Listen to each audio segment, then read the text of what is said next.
আমাদের প্যান্ডেলের পূজা কিন্তু শুরু হয়ে গিয়েছিল পঞ্চমীর দিন থেকেই। এই যে আমাদের ঠাকুরমশাইরা এসে গেছে। প্রথম দিন কিন্তু ঠাকুর বেদির একদম পাশে একটা ঘর করা হয়েছে, সেখানে কিন্তু পূজা হবে।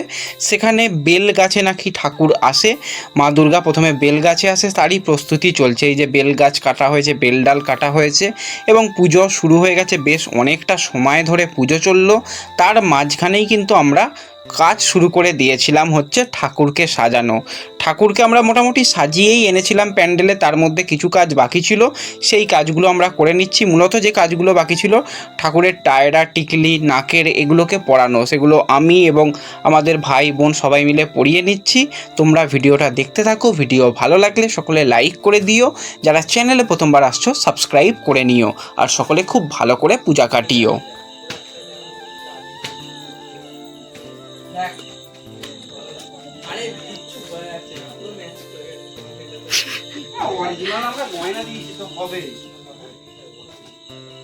পায়ে পড়ার আলতাটা দিয়ে দেবো, তো নদীর আলতা নেই তো,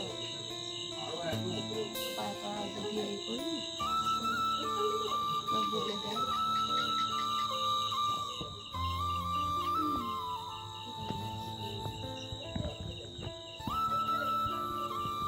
বাড়িতেই যাবো,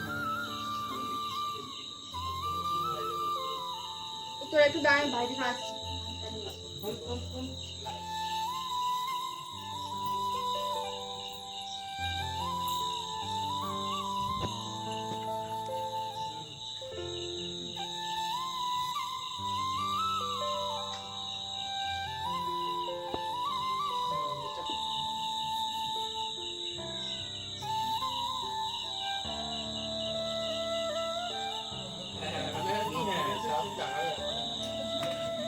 ঠিক আছে তো? আগের বছর তো তোরই সবগুলো দিয়ে করা হয়েছিল সালাড।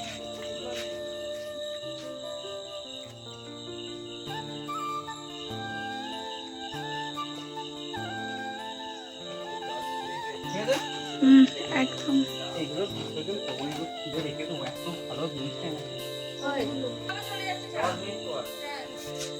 বস ঝিলিক বস।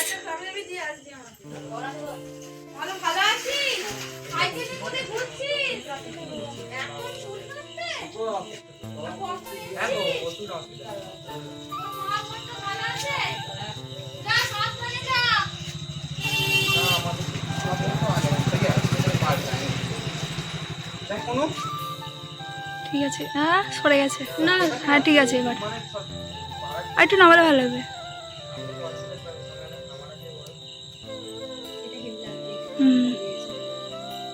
এটা ভালো হয়েছে। লক্ষ্মীর চোখগুলো ভীষণ সুন্দর, আইবলগুলো দেয় লেন্স করেছে ঠাকুর। সিংহকে দেখে বেশি মনে হচ্ছে লেন্স করেছে। এখন ও তো পড়বেই। এখন লেন্সে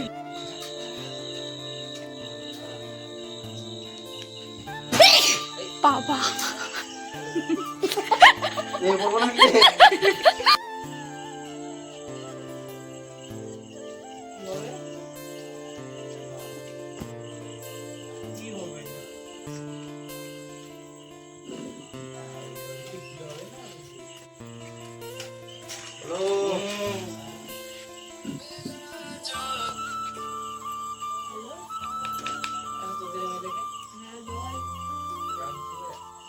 না, আমি এখানে হাইপার লেভেলে দিচ্ছিলাম রে।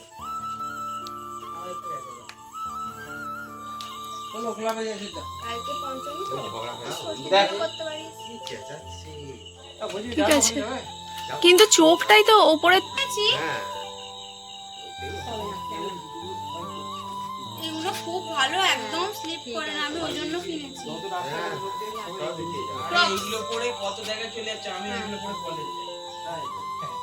এই জুতো আমি তো ডাক্তার দেখাতে যাই বলি মেনলি কিনেছি। এবার তো ঠিক আছে। 8টা 21 এবার ঠিক আছে।